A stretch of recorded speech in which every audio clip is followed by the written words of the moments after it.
The taxi pulled up to the curb in front of a modest suburban house that my husband, Michael, and I had strained to buy 3 years ago. Michael quickly opened the car door, helping a gaunt, frail woman step out. It was my mother-in-law, Elizabeth. I hadn't seen her in only 6 months, and her appearance had deteriorated shockingly. Terminal lung cancer with metastasis had drained the life from a woman who was once as strong as an oak. Now, she was nothing but skin and bones. Her eyes were sunken into dark sockets that reflected an infinite weariness. I hurried over to take the old suitcase from Michael's hands. A potent smell of medication and antiseptic hit me, stinging my nose. Michael looked at me, a certain evasion in his eyes, and his voice was urgent, as if someone were chasing him.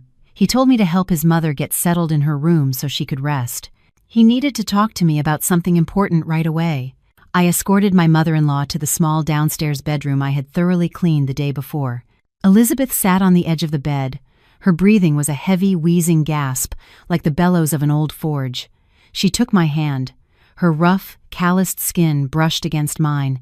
She said nothing, only looking at me with a strange expression, a mixture of pity and resignation. I returned to the living room. Michael was already there, adjusting his tie, and next to him stood a large, perfectly packed suitcase. My woman's intuition told me something was wrong. Michael approached, placing his hands on my shoulders, and in a grave, serious voice, he told me, "Sophia, I just received the board's decision this afternoon. The company is sending me to Germany for a year to oversee a key project. It is my only chance for a promotion to regional director." I froze, looking back and forth between the suitcase and his face. I stammered, "A year? Why so sudden? Mom just got here, sick as she is. You are planning to leave now?" Michael sighed. His face showed a distress that seemed meticulously rehearsed. He knew it was a sacrifice for me, but he told me to look at his mother. Terminal lung cancer. The treatment costs were a fortune every day. If he did not accept this assignment, where would they get the money for her medicine? For the radiation therapy? He was going for this house, for his mother, and for our future. His words fell upon me like a net of moral responsibility, preventing me from voicing any objection. He was right. His mother's illness was a bottomless pit that swallowed our money, and my salary as an office administrator barely covered our basic expenses. Michael took a debit card from his wallet and placed it in my hand. "The PIN is our wedding anniversary. Every month, the company will deposit my salary here. Use it to take care of Mom." He would try to save everything he could over there to send more. As his wife and her daughter-in-law, this was the moment he needed me most to take charge of everything at home. He asked if I would help him. I held the lightweight card in my hand, but my heart felt as heavy as a lead slab. I nodded in resignation. Michael gave me a quick hug. The cologne emanating from his shirt wasn't his usual scent of sweat and hard work. It had a distant, ostentatious touch. He had to go, or he would miss the red-eye flight. He was leaving everything in my hands. The sound of the suitcase wheels rolling across the tile floor, and then the engine of a cab driving away in the rain, were the last sounds I heard from him. The house fell into a terrifying silence. I stood paralyzed in the middle of the living room, feeling loneliness envelop me. I went back to my mother-in-law's room. Elizabeth was still sitting there, her back propped against the headboard, her clouded eyes fixed on the dark window. She did not ask where her son had gone, nor did she cry or try to stop him. She just let out a sigh, a sound as fragile as a dry leaf being stepped on. "He is gone, daughter," she said in a hoarse voice. I tried to hold back tears and went to cover her with the blanket. "Yes, he went on a business trip to earn money for your treatment. Do not worry, Mom. I am here to take care of you." Elizabeth turned to look at me. Her gaze no longer reflected weariness, but a compassion so deep it made me shudder. She whispered, "You poor thing, my child. He is gone. Consider him gone for good." At that moment, I thought she was referring to Michael's long trip. I could not have known that in that ambiguous phrase, she was referring to a definitive departure, that of the humanity of her own son, the one she had brought into the world.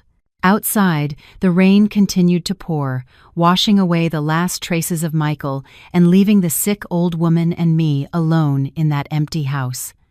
3 months passed, feeling as long as 3 centuries.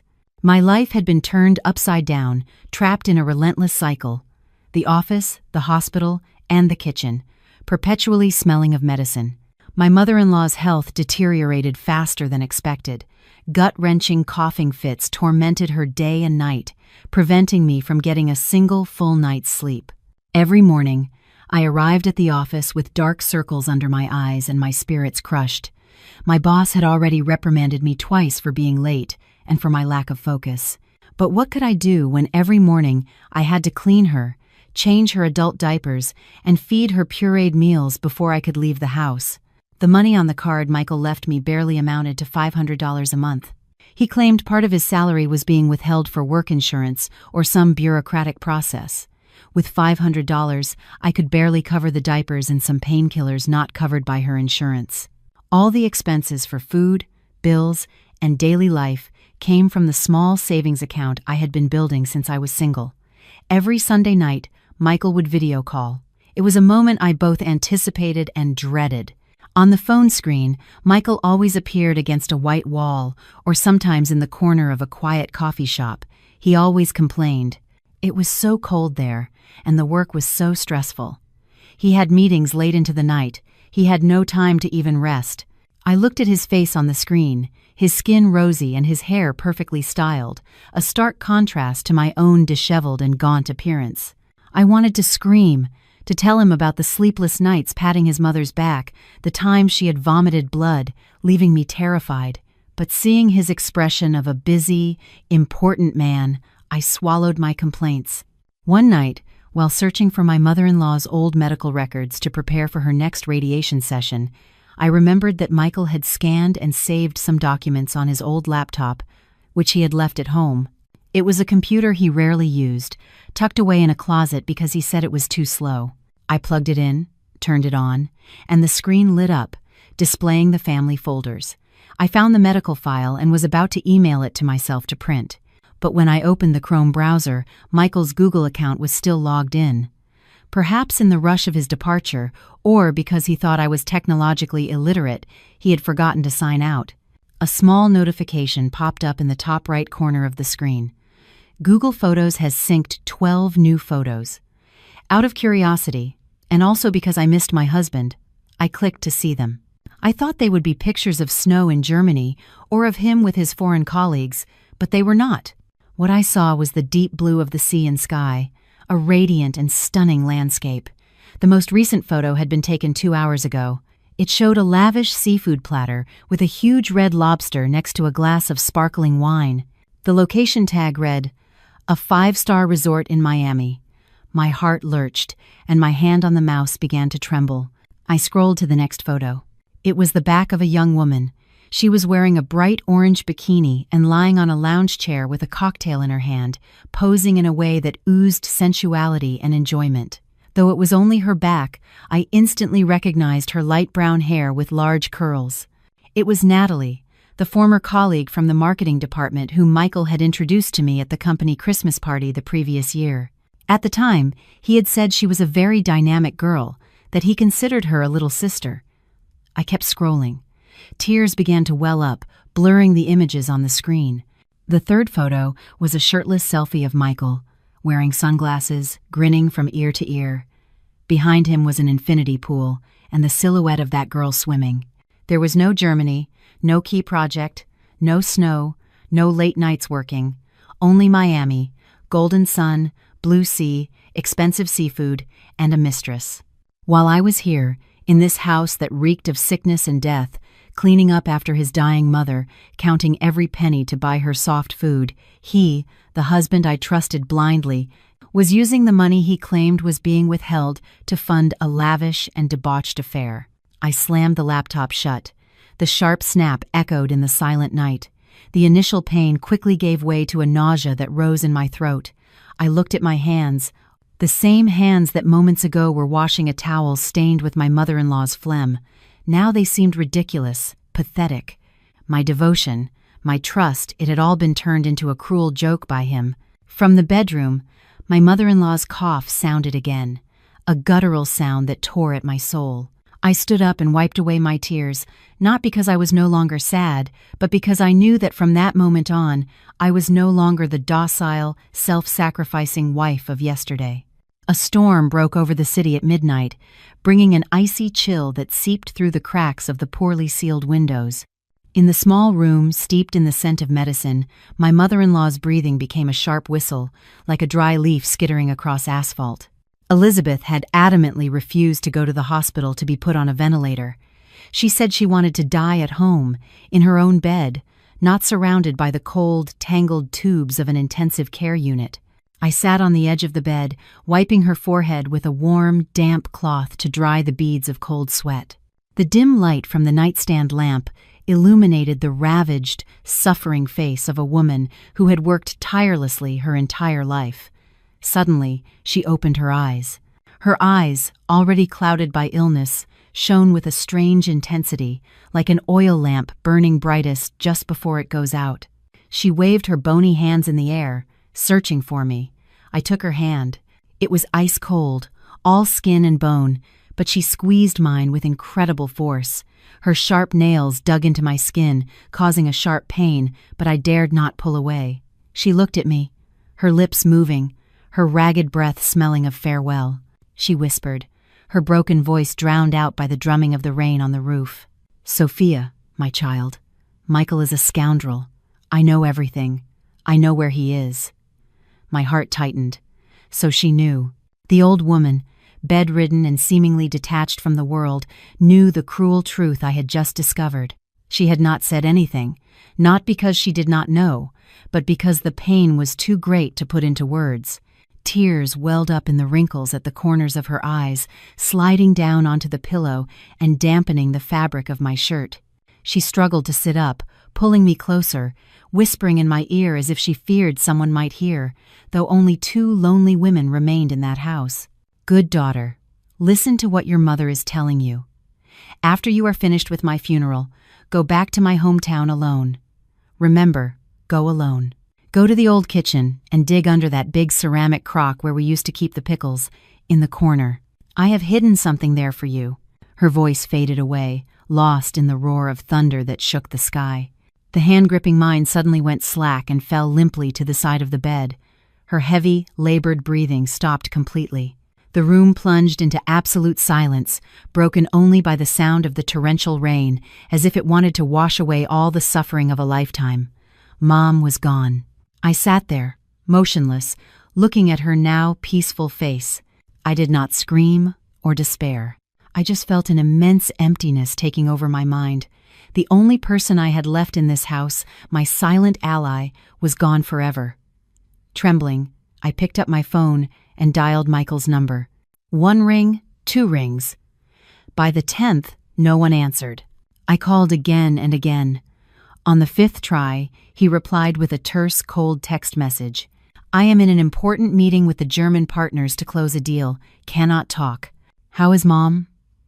Reading the message, a bitter laugh escaped my lips as tears streamed down my face.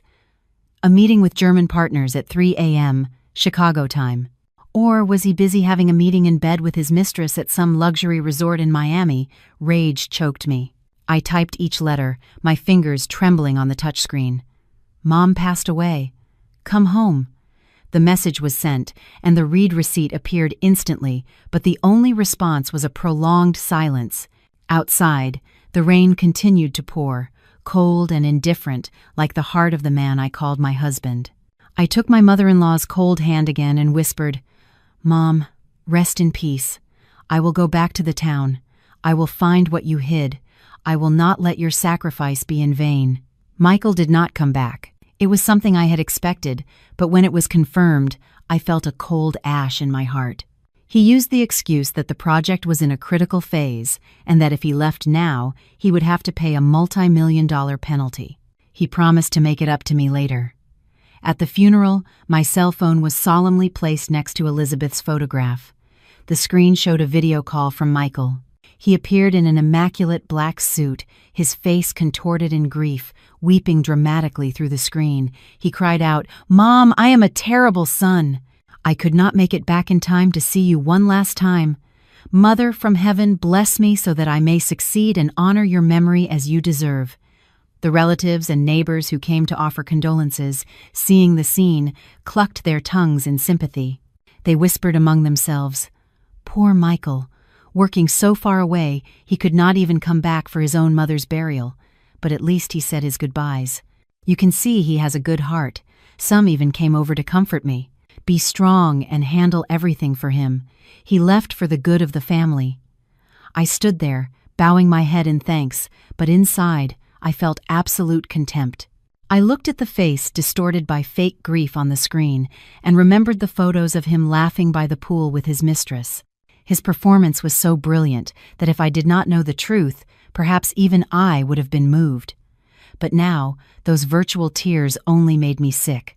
I handled everything alone, from the funeral arrangements to the cremation and greeting the guests. I moved like a shadow through the funeral home, unable to shed a single tear in public. My tears had already dried up inside during the months of caring for my mother-in-law. After the cremation, I took the urn with the ashes and Elizabeth's portrait and headed to her hometown. According to her last wishes, she wanted to be laid to rest there. Michael had sent me a message telling me to leave the ashes in a city columbarium to make visiting more convenient. I flatly refused. I knew she wanted to go home, to the place where she was born and raised, the place where she had buried the secret of her entire life. The bus rattled along, carrying me away from the noisy, polluted city toward the quiet but melancholic Illinois countryside. My mother-in-law's old one-story house stood at the end of a reddish dirt road. The weeds had grown so high, they almost concealed the entrance. The rusted iron gate creaked pitifully as I pushed it open. A smell of dampness and mustiness greeted me. I placed the urn with her ashes on the small, dust-covered mantel. I lit a candle. The smoke swirled in the silent space, creating an atmosphere of sadness and solitude. That night, I spread a mat on the floor, right below my mother-in-law's altar, listening to the crickets chirping in the yard and the wind whistling through the cracks of a broken window. I could not sleep. Elizabeth's gaze in the photograph seemed to watch me, both stern and pleading. Her last words on that rainy night echoed in my ears. Under the ceramic crock where we kept the pickles, in the corner of the kitchen, I lay there with my eyes wide open, staring at the water stains on the ceiling, waiting for dawn to unveil the last secret my poor mother-in-law had left me. I felt completely alone, but strangely, I was not afraid. In that desolate place, next to the ashes of a dead woman, I felt safer than in my modern city apartment, where lies and betrayal hid beneath the guise of a happy family. Just as dawn broke, with dew still blanketing the yard, I got up, took a small shovel I found in the shed, and headed to the old kitchen, a small building separate from the main house. It had been abandoned for years. Cobwebs covered the entrance, and a strong smell of dampness and cold ash washed over me. In a corner, just as my mother-in-law had said, was a large, heavy ceramic crock covered in the dust of time. It was the crock she used for brining pickles. With some effort, I pushed the crock aside, revealing a packed dirt floor, damp and uneven. My heart pounded. I started to dig. The surface was hard, but as I went deeper, the soil became softer. About 2 feet down, the shovel hit something hard, making a faint metallic sound. I set the shovel aside and used my hands to clear away the dirt. It was a rusty metal tin, the kind of Danish butter cookie tin that people used to gift each other for Christmas decades ago. The tin was carefully wrapped in several layers of thick plastic to protect it from moisture. Trembling, I carried it out to the yard, into the sunlight, to open it. The lid was sealed with rust, and I had to use the tip of the shovel to pry it open. Inside, there was no gold or jewelry as I had imagined, only a savings passbook from a small community bank and a sealed, yellowed envelope. I picked up the savings passbook and opened it to the first page. The number written there stunned me. I almost dropped it. $150,000. I rubbed my eyes and looked again, counting the zeros carefully. Yes, $150,000. The last deposit had been recorded 5 years ago. I could not believe my eyes. My mother-in-law, a woman who had spent her life working the land, who dressed so frugally she could not bring herself to throw away a shirt with frayed shoulders. Where had she gotten this enormous amount of money? Memories flooded back. About 5 years ago, an interstate highway project had passed through the town, and a large portion of my mother-in-law's land had been acquired through eminent domain. At the time, Michael had asked her about the compensation, but she had vaguely said it was just a few $1,000s, which she had put in the bank for her old age and future medical needs.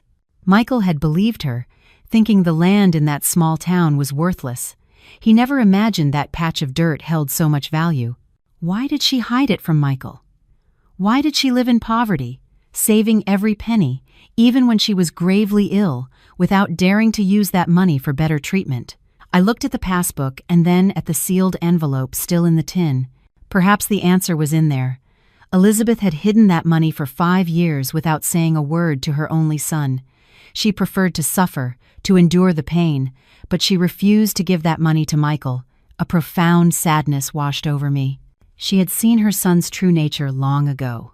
She knew Michael was greedy, vain, and unreliable. If that money fell into his hands, he would surely squander it on reckless schemes or a life of excess. She did not save it out of avarice, but to leave a lifeline, a final guarantee not for him, but for me, the daughter-in-law she trusted. With trembling hands, I picked up the yellowed envelope. The glue had dried over time, and it opened easily. Inside was a document folded into quarters, a faded brown color, and a handwritten letter in purple ink. The handwriting was shaky but still legible. I unfolded the document first.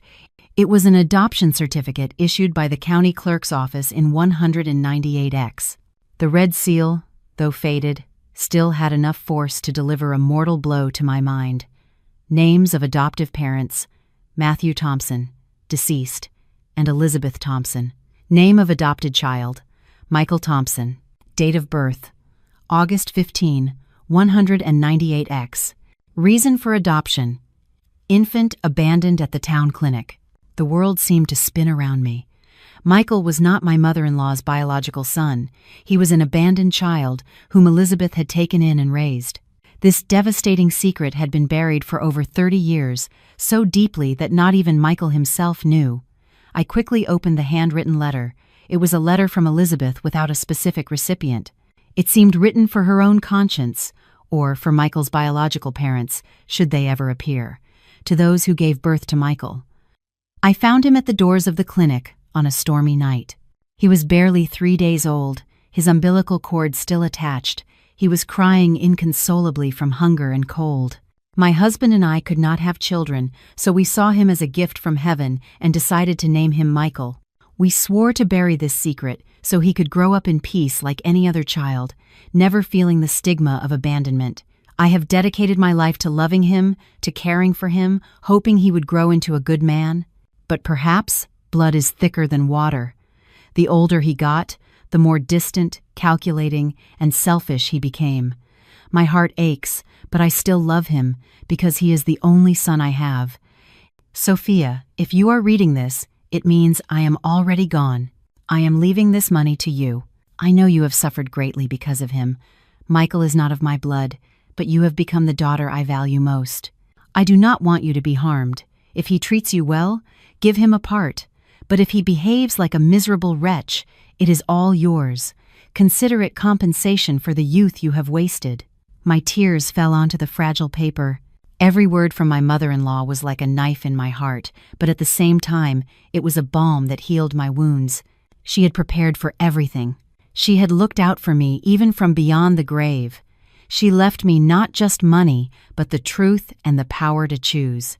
The maternal love I had so admired in her for Michael was built on the infinite kindness of a stranger. She had loved her adopted son more than her own life, but in return, she received only ingratitude and coldness. I folded the letter and the certificate, placing them carefully in my purse. This truth was my weapon and my shield in the battle that was to come against my despicable husband. The secret of Michael's origin and the savings passbook with $150,000 were like a red-hot coal that both burned my soul and forged in me a will of steel. My phone vibrated in my pocket. A new message. I opened it. On the screen was the name, My Love, a name I had not yet changed, a bitter irony in my current situation. Michael had sent a photo of an endless white sand beach with a cheerful message. This weekend, the partners invited me to a resort in Germany. The scenery is beautiful. I wish you were here. At the end of the year, when the project is finished, they will give me a big bonus. I will make it up to you for everything, honey. I zoomed in on the photo, examining every detail. He thought I was a naive woman who knew nothing beyond the kitchen stove, easy to deceive.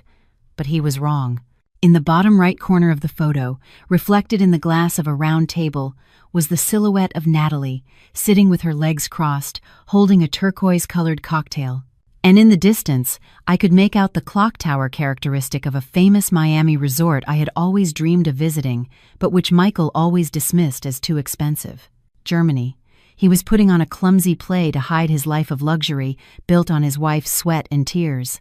I took a deep breath, suppressing the anger rising in my throat. This was not the time for a jealous scene or to unmask him. I needed him to come back immediately, and the only thing that could lure a greedy man from his den of pleasure was money. I typed a reply, each word carefully weighed, like a hunter setting a trap. I am in your mom's town dealing with her affairs. Today, while cleaning the house, I found a metal box that Mom had hidden under the kitchen floor. Inside, there is a will, deeds, and some very important documents about your origin that she never mentioned. It looks like she left a very large inheritance. You should come back as soon as possible to sign the papers. Otherwise, I do not know how to handle this with the county office. Barely 2 minutes after I sent the message, my phone rang nonstop. It was Michael. I let it ring 3 times before answering, keeping my voice calm with a touch of feigned exhaustion. Yes, Michael. On the other end of the line, Michael's voice was agitated, unable to hide his excitement. What did you say? What box? What inheritance? Mom had no money to leave anything. I answered in a monotone voice. I am not sure, but I saw property deeds, a bunch of papers. The clerk at the county office says it is very important and that the presence of the only son is required to resolve it.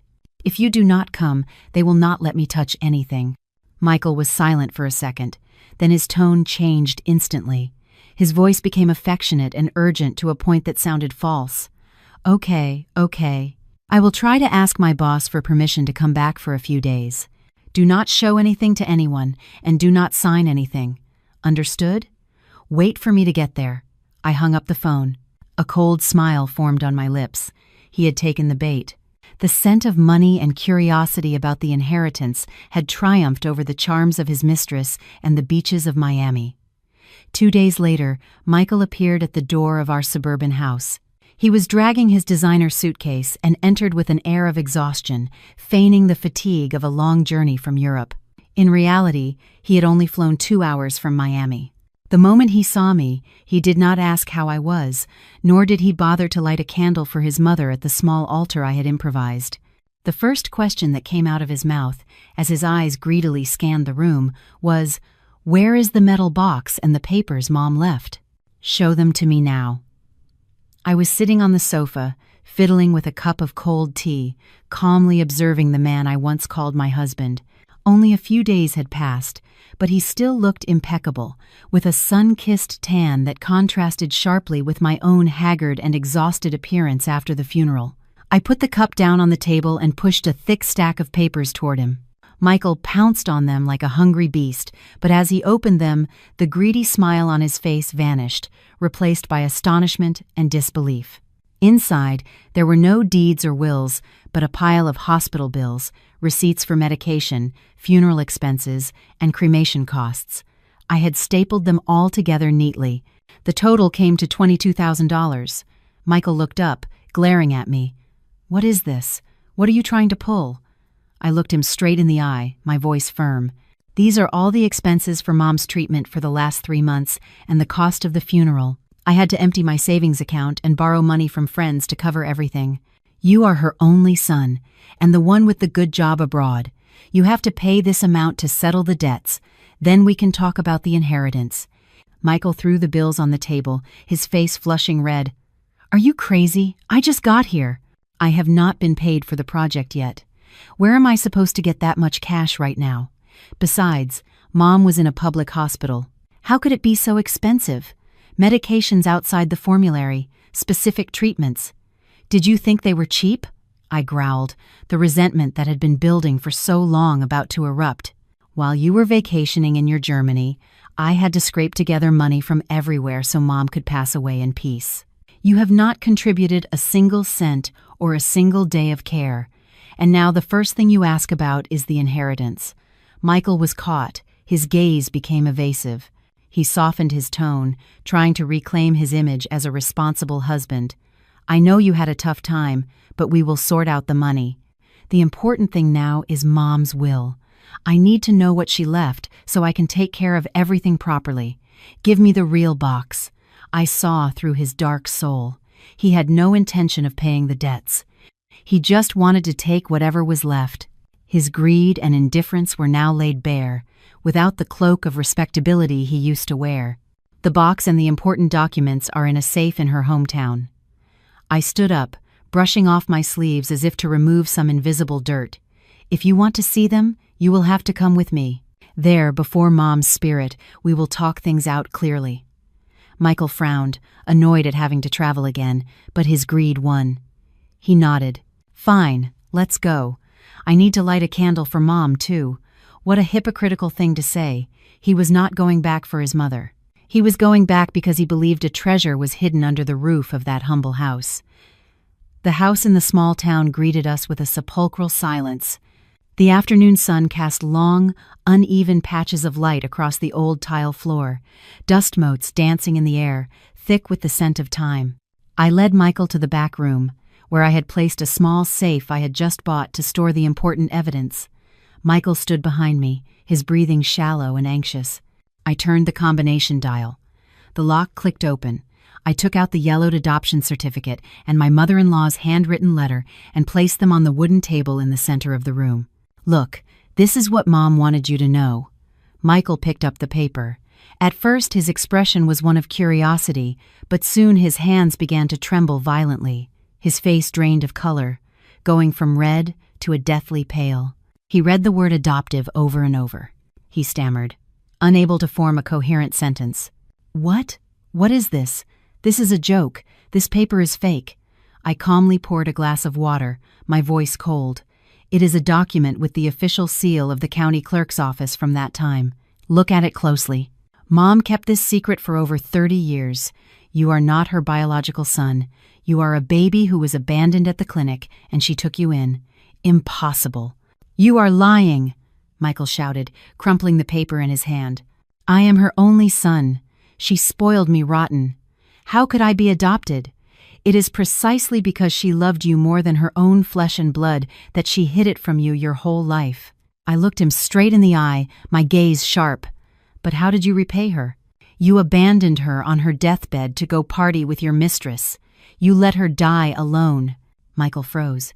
His initial aggression vanished in the face of the overwhelming secret and the raw truth I had just revealed.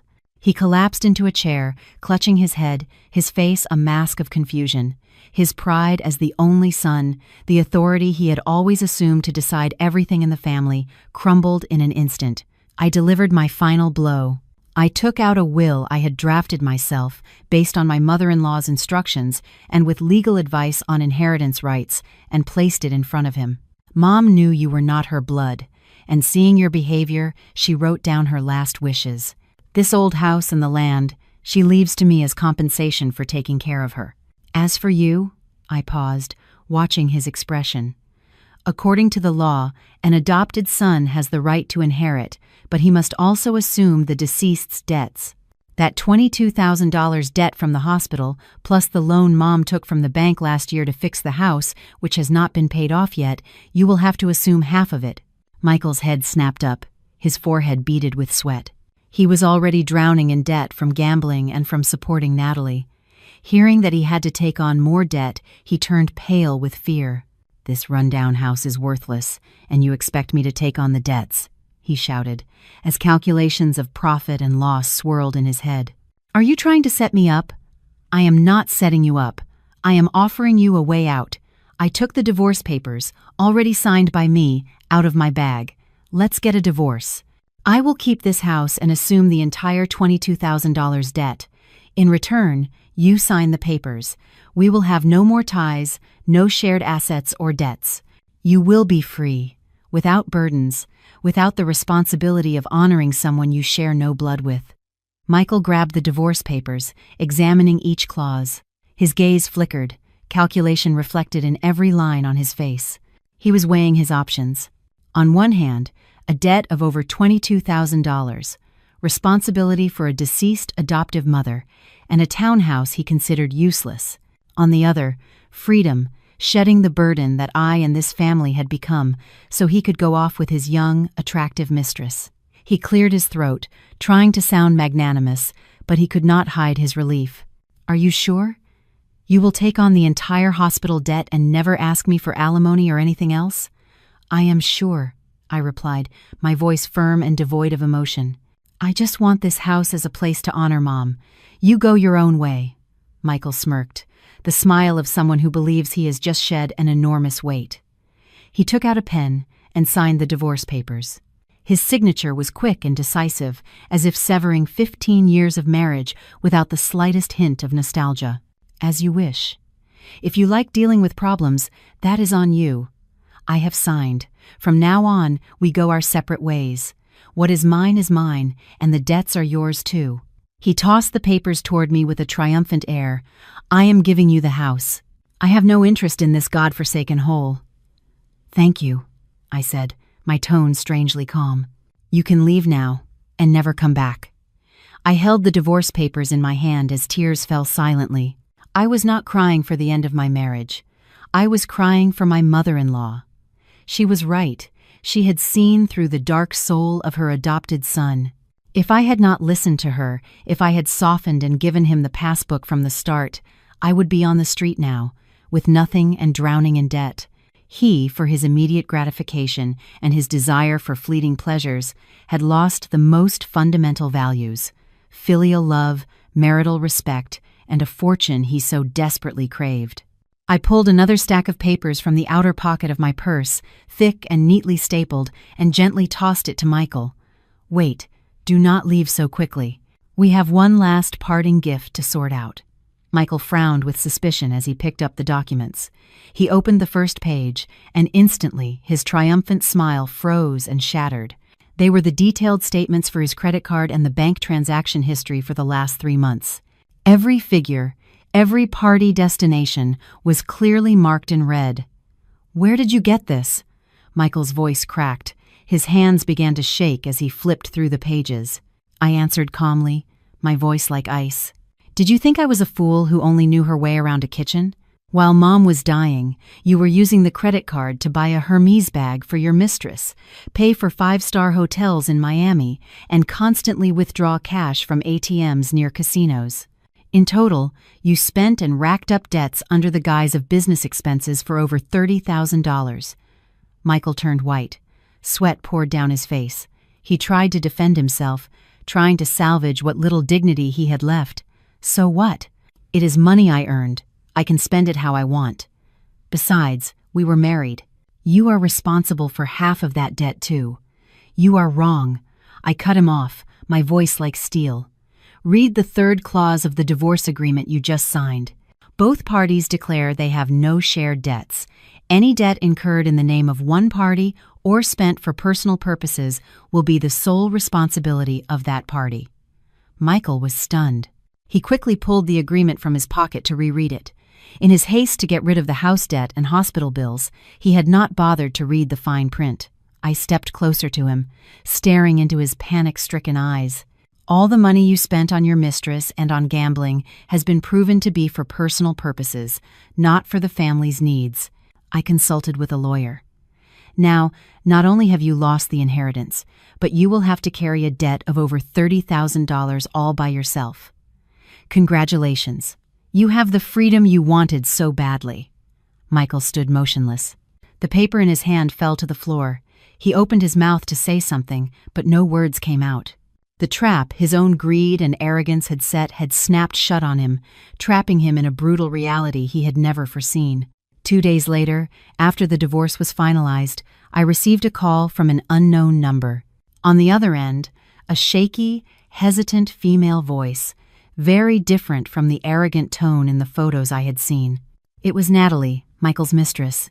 She wanted to meet me in a discreet coffee shop in a quiet alley. She said she had something life or death to discuss with me about Michael. When I arrived, Natalie was already there. She was hunched inside an oversized coat, her subtle makeup failing to hide her haggard look and the deep, dark circles under her eyes. When she saw me, she looked down, wringing her hands nervously. She looked like a drowned, helpless kitten, not the queen who had stolen another woman's husband. I sat down across from her and got straight to the point. "What do you want?" "If you have come to show off your trophy, you are too late. I have already gifted him to you." Natalie looked up, her eyes red and filled with tears. She shook her head. "No, it is not that, Sophia. I want to tell you the truth. I am not pregnant. It was a lie. It was all a charade to force Michael to marry me and get money out of him." Although I had suspected it, hearing it from her own lips sent a chill down my spine at the terrifying calculus of human beings. I smiled bitterly. "Oh, really? And now that he is broke and drowning in debt, since there is nothing left to get, you are trying to back out?" "No." Natalie nodded frantically, tears streaming down her cheeks. "I know I was wrong. I thought he was rich, but he turned out to be just a fraud, living off the money he got from you and your family. Now, some loan sharks are after him for gambling debts. I am afraid it will splash onto me. I want to leave him, but he will not let me go. He is threatening to post intimate photos of me if I leave." She took a deep breath, trying to calm herself, and lowered her voice, looking around cautiously. "Sophia, I know Michael is planning to hurt you. He is working with a sleazy lawyer to sue you for fraud and for abusing his mother. He has faked messages and manipulated photos to discredit you so he can claim the inheritance and force you to share his debts." I gripped the handle of my purse tightly. Rage consumed me. Michael had truly lost all humanity. After deceiving me for years, he now wanted to corner me with the vilest tactics. Natalie slid a piece of paper across the table with a bank account number on it. "I have proof. I have secretly recorded his calls with the lawyer, and I know the password to his computer where he keeps all his dirty laundry. I will sell you all the evidence for $3,000. I need the money to pay off a debt and start over somewhere else. With this, he will not be able to do anything to you." I looked at the young woman before me with a mixture of bitterness and pity. She was also a victim of her own pragmatism and superficiality, trapped in a spiral of money, and now she had to betray her lover to escape. $3,000 was not a small amount, but compared to my safety and honor, it was worth it. "All right," I replied dryly, "but first I need to see the merchandise. If the information is valid, the money will be in your account instantly." Trembling, Natalie connected a small black flash drive to my laptop. She moved quickly, as if trying to get rid of the burden as soon as possible. On the screen, several folders with strange names appeared. Natalie opened them one by one. First, the call recordings. Michael's voice, clear and full of resentment. "My wife is an idiot. A couple of threats and she will get scared. Prepare the lawsuit for abusing my mother to death. Add the photos I doctored the other day. I have to get that house back one way or another, or the loan sharks will skin me alive." My blood boiled. I had shared my life, sacrificed everything for this man, and to him, I was just a pawn, a fool to be used and trampled on. Then came the files of sick chats with other women, not just Natalie. But what shocked me the most was the last folder. It contained screenshots and an Excel file detailing his online gambling activities. Transfers of thousands of dollars every night, bets on international sites. Natalie pointed to a picture of a company seal. "This is the most important thing. He created a shell company and used this seal to forge contracts and embezzle funds from the company where he works. He laundered the money through virtual casinos. I heard him say he has already stolen over $100,000. A shiver ran down my spine. Michael was not just a bad husband and an ungrateful son. He was a full-blown, white-collar criminal. He had sunk so deep into the mire that now he wanted to drag me down with him. I closed the laptop, took out the flash drive, and clutched it in my hand. It was small, but it felt as heavy as a ton. It contained the entire sordid truth of Michael's life. It was the sword of justice I needed to put an end to his plans. I took out my phone and transferred the $3,000 to Natalie. Seeing the confirmation message, her face relaxed slightly, but her eyes were still filled with fear. "Thank you. I am leaving. Be careful. He is like a cornered, rabid dog now. He is capable of anything." Natalie grabbed her bag, pulled her hood over her head, and quickly disappeared into the crowd. I was left alone, drinking a bitter, cold coffee, feeling a mix of disgust and compassion for myself, for my late mother-in-law, and even for Michael. He had destroyed his own life with his greed and desires. Now, with this flash drive in my possession, I was no longer the passive victim. Back home, I got to work finding the last piece of the puzzle. According to Natalie, Michael had a secret compartment behind the bookshelf in his old home office. I called a locksmith, telling him I had lost the key. After nearly an hour, he managed to open the complex electronic lock. Inside was a tightly shut metal box. I used a crowbar to force it open. Inside was a document. It was a will, but not my mother-in-law's. It was a fake one Michael had commissioned from his lawyer. In it, Elizabeth left all her assets, including the town property and the money Michael suspected she had, to her only son. What chilled my blood was the date on the document. On that day, my mother-in-law was in a deep coma in the hospital, connected to machines. How could a person in a coma get up and sign a will? The signature was a shaky scrawl, but when compared to old letters from my mother-in-law, the forgery was obvious. Michael had guided her hand, or worse, he had faked the consent of a dying woman to legitimize his greed. Tears of rage streamed down my cheeks. In his mother's final moments, while I was watching over her through the nights, he was busy plotting how to steal her last breath. Michael's lack of scruples had hit rock bottom. I photographed every page and sent a copy to my own lawyer. "This is proof of forgery and fraud. I want to prepare a lawsuit, not just to defend myself, but to put him in jail if he dares to bother me again." My lawyer responded immediately. "The evidence is irrefutable. With this and the contents of the flash drive, he has no escape. The law will not let such a soulless being go unpunished." Michael came looking for me one afternoon, but this time he was not alone. He was accompanied by a middle-aged man with gold-rimmed glasses and a leather briefcase, but with a shrewd, shifty look. They pounded on the door. I opened it, and before I could say anything, Michael barged in aggressively. He pointed a finger at me, hissing, "You are very clever, Sophia. You tricked me into signing that damned agreement. Do you think you are going to get away with the old woman's $150,000 so easily? I have already checked the information on the savings account." The other man, his lawyer, adjusted his glasses. "Good afternoon. I am Mr. Perez's legal representative. My client alleges that he was deceived and coerced into signing the asset division agreement. We request its annulment and a new division of the inheritance." I smiled bitterly and invited them to sit, not offering them any water. Coerced? He is a grown man in his right mind who signed with his own hand before a judge. Now that he sees the money, he wants to back out. Michael slammed his fist on the table. "What game are you playing? If you do not share the money, I will post on social media that you had lovers and abused my mother to death. I will get you fired.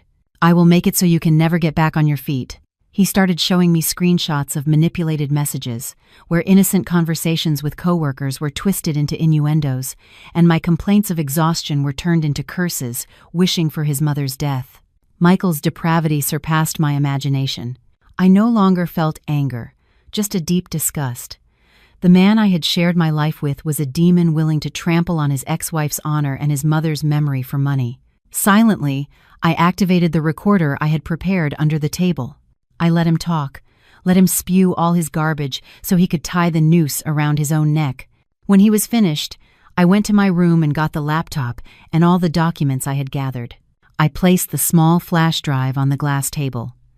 "Before you sue me for abuse or fraud, I suggest you watch this. Here is all the evidence of Mr. Fresh. Perez's embezzlement, his money laundering through betting, and most importantly, the proof that he forged my mother's will." I pushed the fake will toward them, and next to it, a copy of the medical report proving that on the date of the signature, my mother-in-law was in a deep coma, forgery of documents and fraud. The lawyer present here will know better than I how many years in prison that carries. And you, Mr. Perez, how do you think the CEO of your company will react when he receives the recording of you planning to embezzle from the company? Michael's face turned as white as a sheet. The pale lawyer picked up the medical report and looked at it in horror. He realized he had gotten involved in a serious criminal case. Mr. Perez, you did not tell me any of this. He quickly gathered his things. This has signs of a felony. I cannot participate. I have to protect my license. The lawyer rushed out, leaving Michael alone, cowering like a cornered rat. His arrogance had vanished, leaving only fear. What are you going to do, Sophia? He stammered. Are you going to send me to prison? After everything, we were husband and wife. I looked at him without a shred of compassion. Husband and wife, that relationship died the day you abandoned your mother to go with your mistress. You have two options.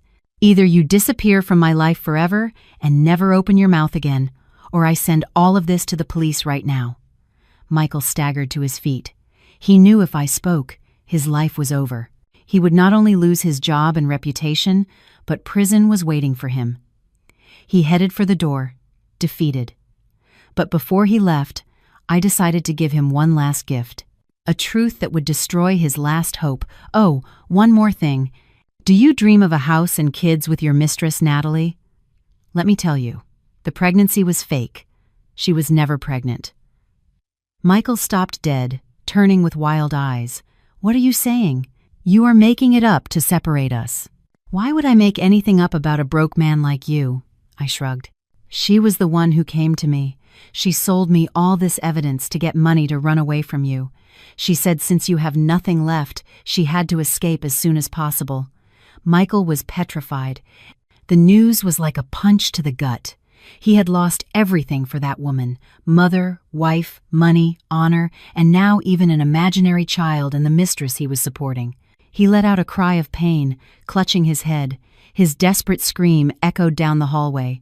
He stumbled outside and collapsed onto the ground. I closed the door, separating my world from his madness. I slid down to the floor, exhausted. I did not feel the euphoria of victory, only an infinite weariness.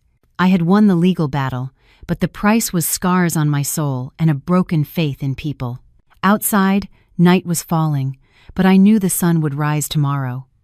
I had to get up and start building a new life. Shortly after, a lawyer named Mr. Miller contacted me. He was my mother-in-law's secret legal representative. He revealed that Elizabeth, suspecting her son's nature, had drafted a second will.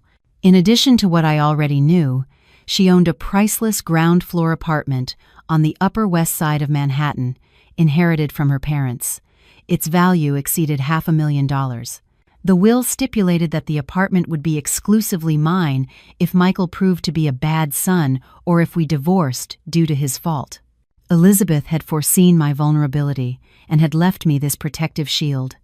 I cried with gratitude. My mother-in-law's love went beyond any blood ties. I moved into the Manhattan apartment. One stormy night, Natalie appeared at my door, her face bruised. Michael knows about the apartment. He has gone crazy. He says he is going to kill you. That same night, Michael forced his way in, armed with a knife. Where is my money? That apartment is mine. As he lunged at me, I sprayed his face with pepper spray. Just then, the police, whom I had already alerted, burst in and arrested him. His madness led him straight to prison, the inevitable end for a life of greed and betrayal. Michael was sentenced to 7 years in prison for multiple felonies. I never saw him again. With the inheritance money, I opened a small bookstore cafe on the ground floor of the apartment and named it Elizabeth's Legacy. It became a haven of peace, a place where I began to heal. One sunny afternoon, a man walked into the bookstore. He smiled, and his smile was as warm as the autumn sun. I smiled back, feeling a calm I had not experienced in a long time. The past was locked behind prison bars, and the future was opening up before me, with the scent of new paper and the golden light of a new beginning. Life is sometimes fair. Those who sow the wind reap the whirlwind, and those who keep a pure heart, in the end, find peace.